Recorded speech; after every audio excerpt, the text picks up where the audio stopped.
Ito na po yung salabat. So, madali lang po gumawa nito ng salabat, guys. Una, balatan nyo pa yung luya at isama nyo tong luya pag pakulo sa tubig. Yan, mga 2 oras para lumabas yung kanyang kulay.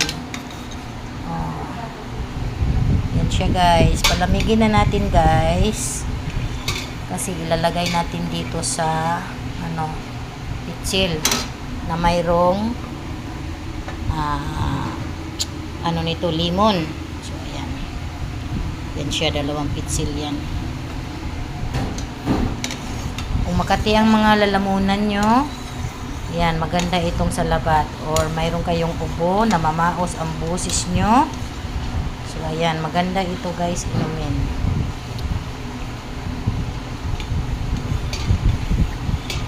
So, yan lang, guys. Thank you for watching. Palamigin ko lang ito.